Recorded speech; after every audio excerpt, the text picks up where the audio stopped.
আমাদের শারজিস আলম মহিলাদের ইবাদতখানার উপরে উঠে সে স্লোগান দিতেছে,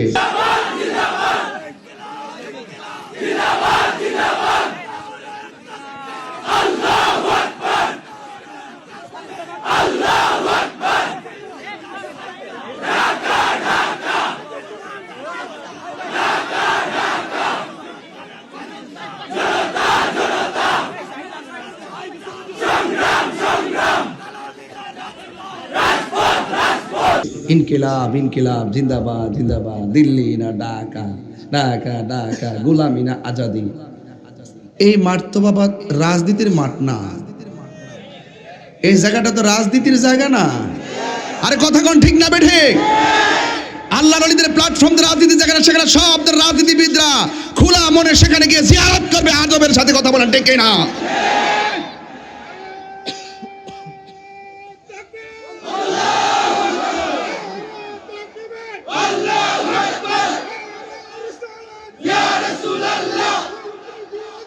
জিন্দাবাদ জিন্দাবাদ আল্লাহ জিন্দাবাদ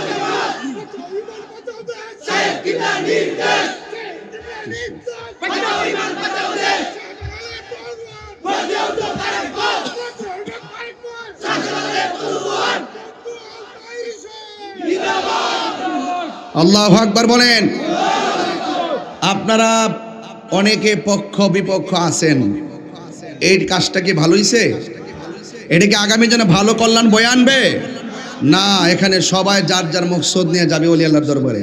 রমাদানুল মুবারক অনেক গুণে গুণান্বিত মাস, অনেক বিবেচনায় মর্যাদাবান মাস, কারণ the holy Quran is the constitution of human life.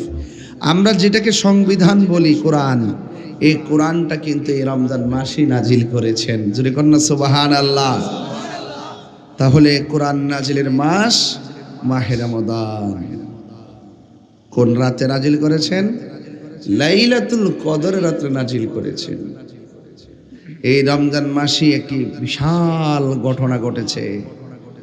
রোজা রেখে বেরোজদারের সাথে, ঈমান রেখে বেঈমানের সাথে, সাহাবীরা সাহাবী হয়ে কাফেরদের সাথে সম্মুখ যুদ্ধ যে হয়েছে, এই রমজান মাসই হয়েছে। এটার নাম হলো বদর প্রান্তরে। আগামীকাল সেই বদর দিবস। একদম খুব খাপে খাপে মিলে গেছে না আলোচনা? আপনারা কি বলেন? মিলে গেছে না? সবাই মিলে গেছে। মুসলমানদের সাথে কাফেরদের সর্বপ্রথম সম্মুখ যুদ্ধ যেটা হয়েছে, এটা হলো বদরের যুদ্ধ। কোন দিন? আগামীকাল। কতই রমজান? 70 রমজান। কত খ্রিস্টাব্দ? 624 খ্রিস্টাব্দ। মুসলমানদের সংখ্যা কত? 300 কয়জন? 313 জন। 313 জন। আর কাফেরদের 1000। কাফেরদের 1000। মুসলমানদের নেতৃত্ব দিয়েছেন রাহমাতুল্লিল, আর কাফেরদের বেঈমানটা ছিল যে নেতাগিরি করছে আবু জাহেলিয়া। কথা কোন ঠিক না বেঠিক? মুসলমানদের কয়জন শহীদ হয়েছে? 14 জন।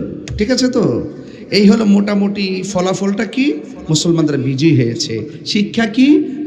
আগামীতে প্রথম যুদ্ধে জয়ী হওয়ার কারণে সামনের প্রত্যেকটা কাজের প্রতি মুসলমানরা সাহাবীরা স্পিরিট খুঁজে পেয়েছে।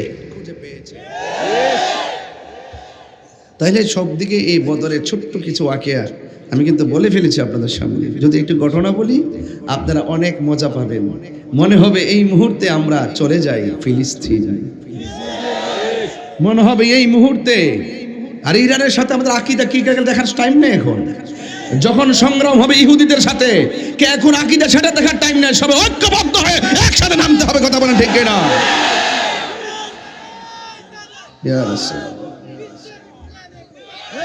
এটা কন্টেনমেন্ট। আমরা সুন্নিরা যেন একরুখা না হয়। কথা বলেন ঠিক কিনা বলেন? আমাদেরকে সমসাময়িক হতে হবে, আমাদেরকে আপডেট হতে হবে। খানকায় আর তাসবিহ টিপলে চলবে না, মাঠে নামতে হবে। ঠিক কিনা বলেন? এই দেশ আউলিয়া কেরামের দেশ। এই দেশে ইসলাম এনেছেন আল্লাহর ওলিগণ। সব সময় বাংলাদেশের সব রাজনীতিবিদরা বাবা শাহজালাল ইয়ামানী রহমতুল্লাহের মাজারে নম্র ভদ্র উজু করে সুন্দর করে সূরা ফাতিহা সূরা ইখলাস পড়ে পড়ে সব গিয়ে সেই শাহজালাল আমনী রহমতুল্লাহ মাজারে গিয়ে জিয়ারত করে আদবের সাথে যায়, আদবের সাথে আসে। কথা বলেন ঠিক না বেঠে? আমি গতকাল একটা চিত্র দেখেছি, আমাদের শারজি সালম মহিলাদের আবাদত খানার উপরে উঠে সে স্লোগান দিতেছে, ইনকিলাব ইনকিলাব জিন্দাবাদ জিন্দাবাদ, দিল্লি না ঢাকা, ঢাকা ঢাকা, গোলামি না আজাদি। এই মাঠ তো বাবা রাজনীতির মাঠ না, এই জায়গাটা তো রাজনীতির জায়গা না। আরে কথা কোন ঠিক না বেঠে? আল্লাহর ওলিদের প্ল্যাটফর্ম রাজনীতির জায়গা না, সেখানে সব রাজনীতিবিদরা খোলা মনে সেখানে গিয়ে জিয়ারত করবে আদবের সাথে। কথা বলেন ঠিক না?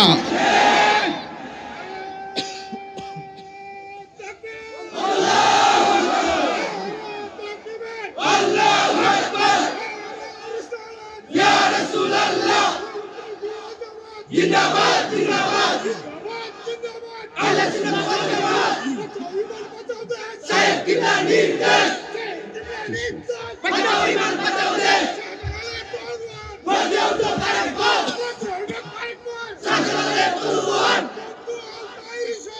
জিন্দাবাদ। আল্লাহু আকবার বলেন। আপনারা অনেকে পক্ষ বিপক্ষ আছেন, এই কাজটা কি ভালো হইছে? এটা কি আগামী জন্য ভালো কল্যাণ বয়ে আনবে? না, এখানে সবাই যার যার মকসদ নিয়ে যাবে ওলি আল্লাহর দরবারে। ওখানে গিয়ে এইভাবে এটাকে ডিস্টার্ব করা যাবে না। কথা বলেন ঠিক কি না? শারজি সালামকে বলবো, তোমাকে দুঃখ প্রকাশ করতে হবে, তোমাকে দুঃখ প্রকাশ করতে হবে। এটা উচিত হয় নাই। কথা বলেন ঠিক কি না বলেন? এই সময় এই বক্তব্যের আমি তীব্র নিন্দা জানাচ্ছি। কথা বলেন ঠিক কি না? বাবা শাহজালালের উত্তরসূরিরা, এটা রক্ষণাবেক্ষণের দায়িত্ব সর্বপ্রথম আপনাদের। কথা বলেন ঠিক কি না? আর আমরা তো আছি মাঠে ময়দানে, যে কোনো মুহূর্তে যে কোনো ক্রান্তি লগ্নে সার্বভৌমত্ব সুরক্ষায় ধর্মদ্রোহীদের বিরুদ্ধে দেশ নিয়ে ষড়যন্ত্র করা হলে, যে কোনো ধরনের অপপ্রচার, যে কোনো ধরনের অশালীন বক্তব্য, যে কোনো আপত্তিকর বক্তব্য, যা কিছু করা হবে সেটা নিন্দা ইনশাল্লাহ আমরা জানাবো। কথা বলেন ঠিক না বেঠে? বদর এসেছে হক কথা বলার জন্য। বদর হলো অসত্যের বিরুদ্ধে সত্যের বিজয়। কথা বলেন ঠিক কিনা?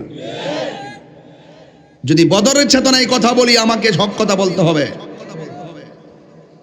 কে রাগ করবে গুসা করবে এটা আমার দেখার টাইম না। আমার এই প্রজন্মের জন্য মিসগাইড না হয়। এই প্রজন্ম অনেক যুবক পোলাপান আমার সামনে বসে ওয়াজ শুনে, অনেক দল করে, এখানে 47টা দলের লোক থাকতে পারে এখানে, কিন্তু আমি মনে করি যখন এই প্ল্যাটফর্মে আসবো তখন আমি মনে করবো আমার কোরআন, আমার সুন্নাহ, আমার রাসূল, আমার আল্লাহর ওলিগণ, সেই জায়গার দৃষ্টিভঙ্গি রেখে আমার কথা বলতে হবে। কথা বলেন ঠিক না বেঠিক? আমি কখনো ওয়াজের ভিতরে রাজনৈতিক প্রসঙ্গ টেনে আনি না, কারণ একটা স্টেজে বহুত রাজনীতি দল থাকতে পারে, কিন্তু আমার হক কথা যেটা বলতে হবে, যেটা সত্য সেটা বলতে হবে। আপনারা কি মনে করেন এভাবে কি উচিত হয়েছে? আল্লাহ আমাদের সকলকে বুঝার তৌফিক দান করুক। আরো বড় করবেন আমিন।